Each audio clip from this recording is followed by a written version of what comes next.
We are in 1959, and a wind of change is blowing over the island of Cuba. The autocratic regime of Fulgencio Batista, supported for years by an elite eager to maintain a profitable order, falls under the pressure of a revolutionary movement led by Fidel Castro. As the bearded revolutionaries enter Havana, the population celebrates the end of an authoritarian dictatorship, without imagining how the ongoing political shift will stir the region.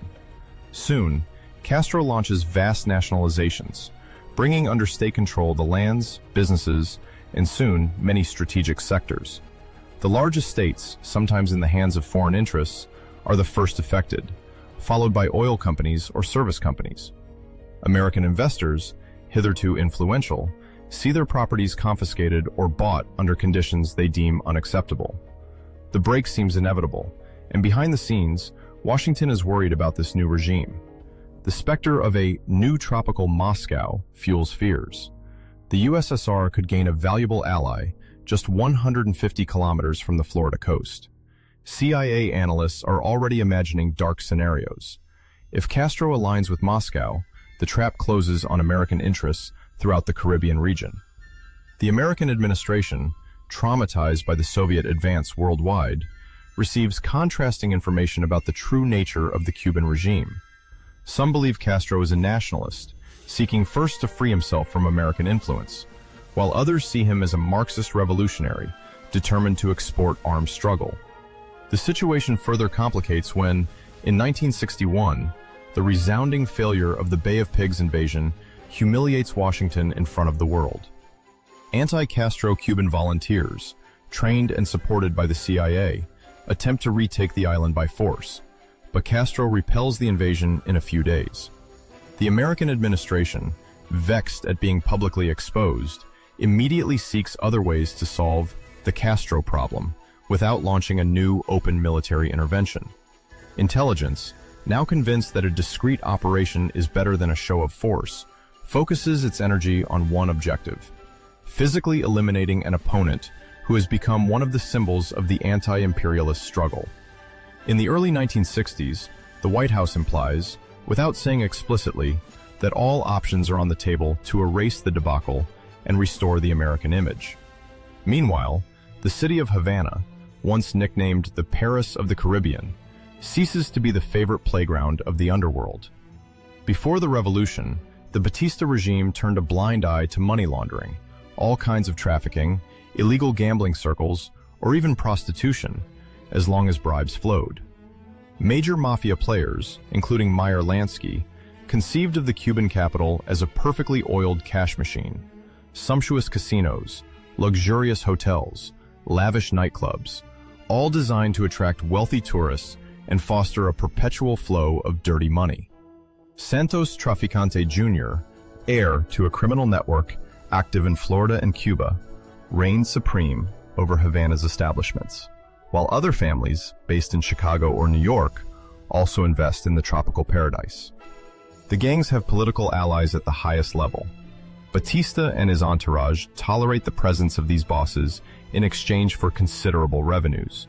The printing presses roll at full speed, and the island's beauty, like the apparent carefreeness that reigns there, actually camouflages a gigantic black market. Castro's arrival, with his ideals of social justice and national sovereignty, uproots this quasi-institutionalized system. From 1959, the new government abruptly closes casinos, confiscates mafia-related goods and properties, and expels some henchmen deemed undesirable. The mafia network, which saw itself enjoying colossal profits for a long time, suddenly finds itself deprived of its golden goose. The resentment Santos Traficante Jr. and other kingpins harbor against Castro becomes personal. They feel doubly betrayed, as they not only lose their investments, but are also cast out by a country they believed was on their side. The godfathers who escape justice try to reorganize their business from abroad, hoping for a turnaround that would allow them to return to the island. However, the new regime gradually locks down every corner of the economy, tightens surveillance, and sends a clear message: never again will the cartels settle as they did under Batista. In this context, the CIA sees a myriad of possibilities opening up. Castro's figure, haloed with the prestige of the revolution, is increasingly surrounded by a security apparatus that rivals that of the greatest leaders of the communist bloc.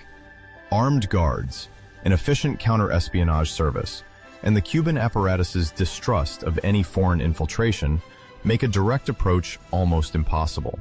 However, since the failure of the Bay of Pigs, American officials have been saying that the solution will not come from a frontal military confrontation, but rather from a covert operation.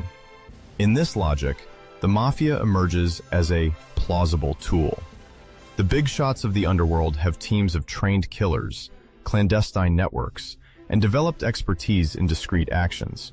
Moreover, they personally hate Castro, and he is equally determined to prevent their return.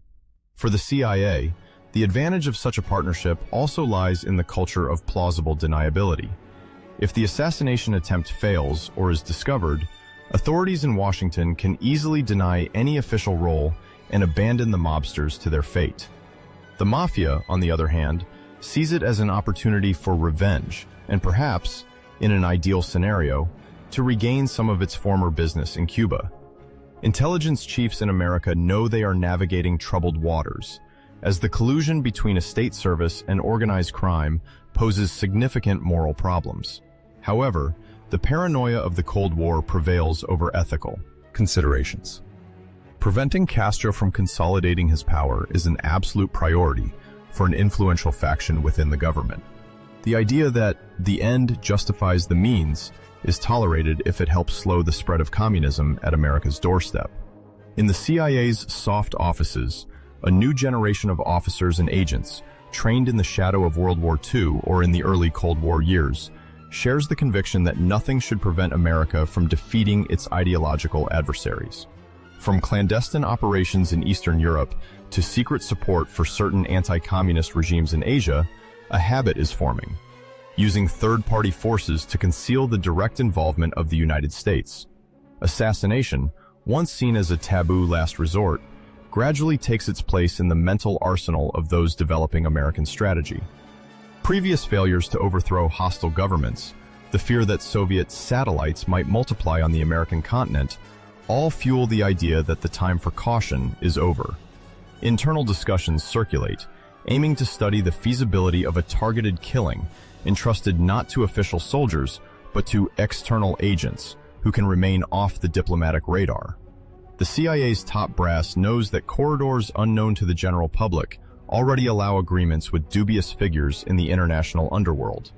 Old contacts established during Batista's time, exiled gangsters, corrupt entrepreneurs, many are seeking to reclaim what they've lost and would not hesitate to cross borders, bribe Cuban officers, or infiltrate a leader's entourage if the promise of profit or revenge is attractive enough. The first signs of a CIA mafia joint project surface when individuals close to intelligence services approach notorious figures in organized crime. The idea is simple. Gauge the willingness of certain bosses to join in an attempt to overthrow or eliminate Castro. Meetings typically take place in discreet locations, far from grand hotels and trendy restaurants. Preference is given to seedy bars, suburban villas, or isolated properties where a few trusted men ensure the confidentiality of the exchanges. On the mafia family's side, there is obviously a mistrust of any American executive who comes promising the world. But the lure of profit and the prospect of regaining a foothold in Cuba gradually dispel hesitations. The bosses, still furious at having been driven from their best market, also inquire about the guarantees that the CIA can offer them. Immunity in case of success, possible logistical support, or even protection against federal investigations in the United States. The pact seems monstrous, but it meets reciprocal interests.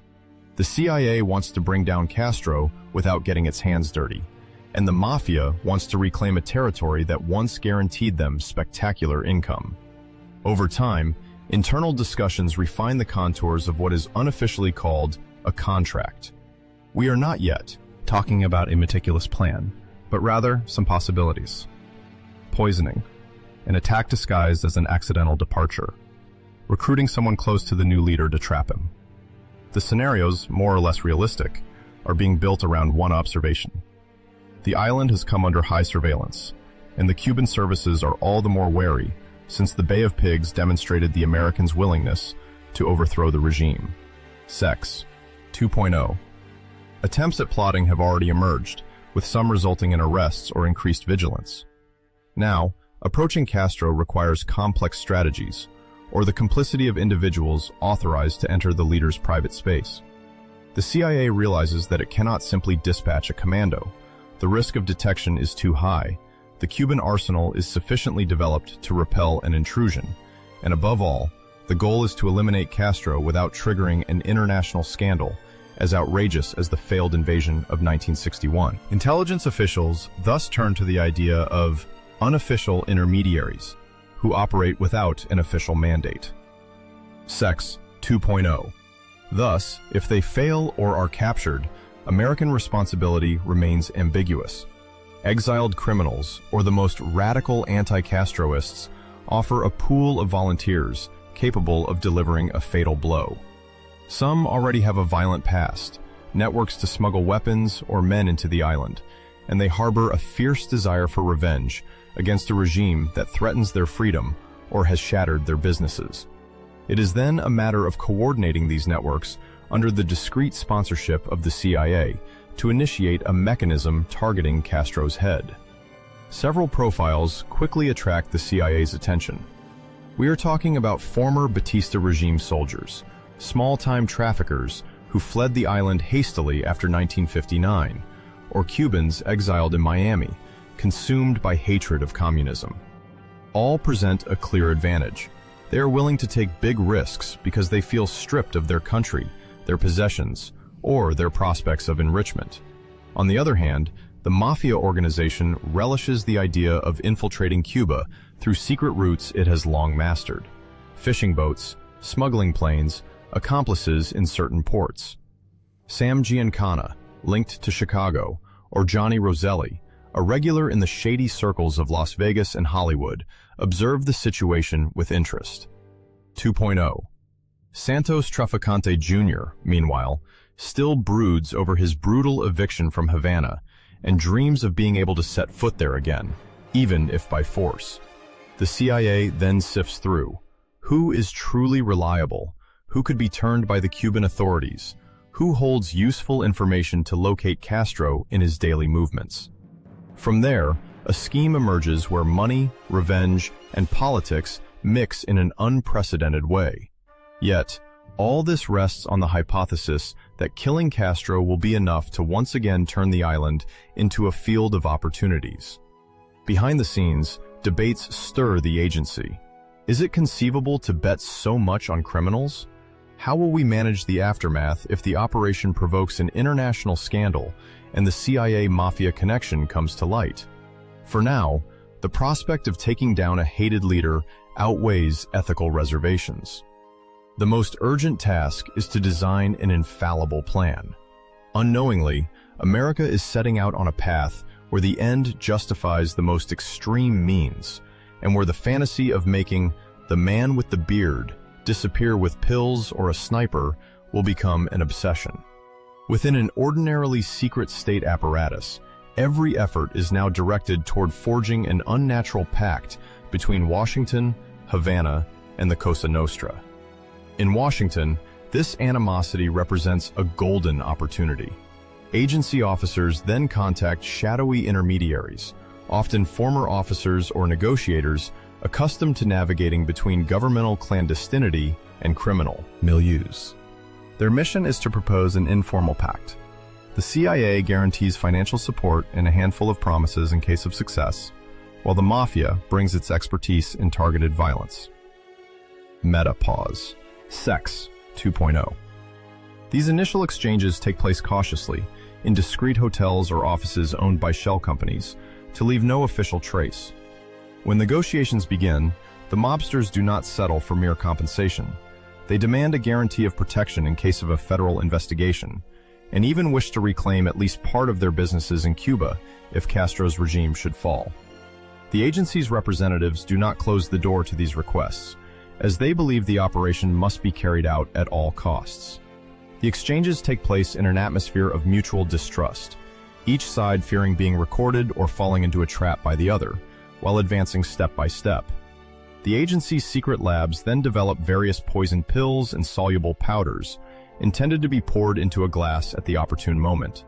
Some substances are tested to ensure they kill quickly without causing too visible symptoms. The CIA emissaries attempt to pass these poisons to Cuban intermediaries, who must then hand them over to the mafia contacts already in place. However, the constant rotation of personnel in the Cuban leader's entourage, along with the increasing vigilance of security services, complicates the task. Potential poisoners, aware of the risks involved, dread failure and often prefer to abandon the mission. Over the weeks, different plans are devised, but all face the same issue. Castro regularly changes his habits, avoids too predictable places, and strengthens his team of bodyguards. The mobsters, frustrated by these setbacks, sometimes consider hiring a group of snipers to shoot the Cuban leader during a public outing. But even this option faces the reality. The permanent presence of military, police, and counter-espionage agents makes a mission of this kind almost impossible to organize without being detected.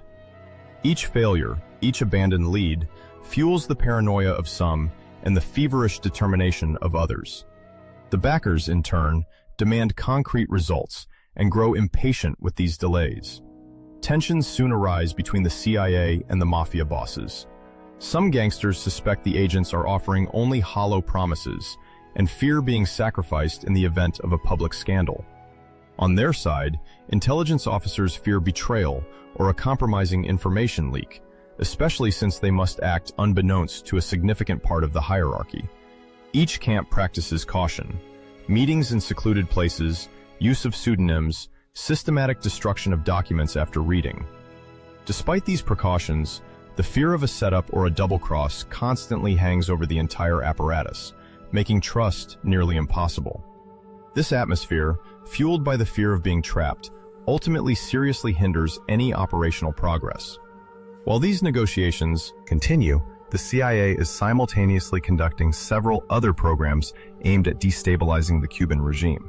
Sabotage operations target industrial installations, while groups of exiles receive logistical support to launch armed incursions on the island.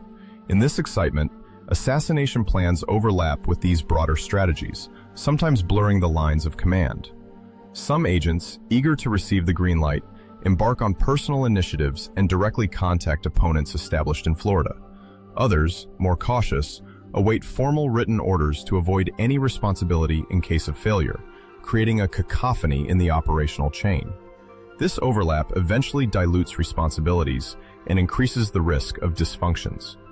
Even within the agency, secrecy is so compartmentalized that some officers are entirely unaware of a connection with the mafia. Operations related to Castro's elimination develop as an unofficial branch, concealed under special budgets and deliberately vague reports. In some memos, there is simply talk of external contacts or clandestine resources. Official managers avoid documenting sensitive details, preferring oral exchanges or the use of codes in correspondence. For their superiors, this absence of written proof allows them to deny any responsibility if the affair ever came to light. But it also makes internal coordination more complex. Few people, therefore, have a comprehensive view, complicating tracking even further.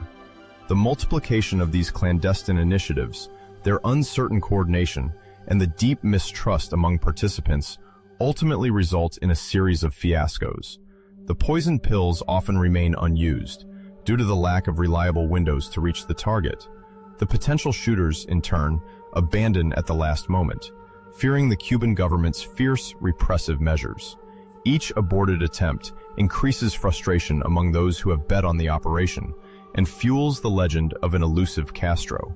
Yet, even in the face of these repeated failures, the idea of a decisive operation never completely disappears. In the halls of the CIA, some officers continue to hope that a new, ambitious plan, led by better-prepared sponsors, will finally put an end to the Cuban regime. Rumors circulate in the halls of the U.S. Congress, in the newsrooms of major newspapers, and even in underworld circles. They speak of a clandestine agreement between the CIA, the most powerful intelligence agency in the United States, and mafia figures to eliminate Fidel Castro.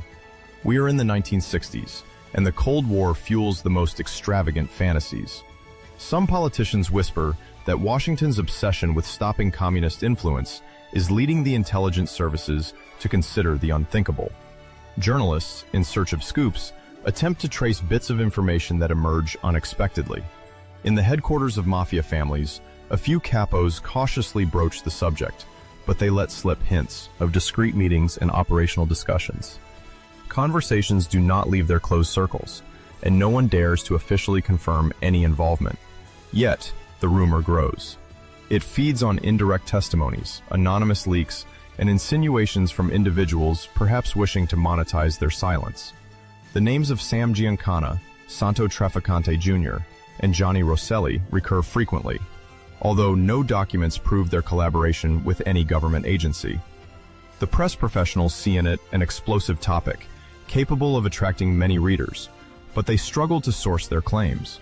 Several newspapers publish articles that hint at dealings between the American Secret Service and the underworld while remaining vague.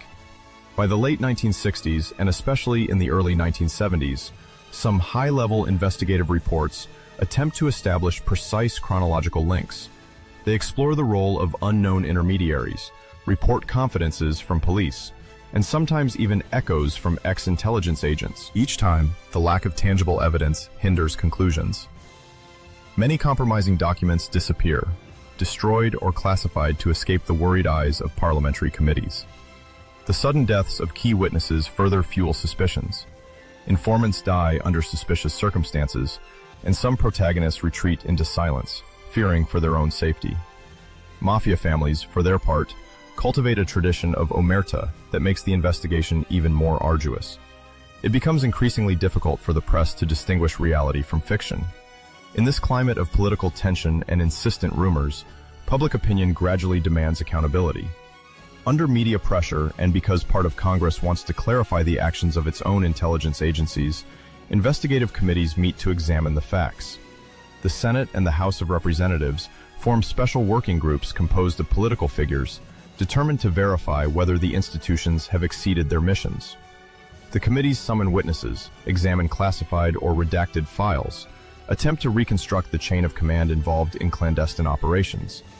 They question former CIA agents who, in a fragmented manner, reveal a state of total war during the years when the American administration feared a communist regime would establish itself permanently at the gates of Florida.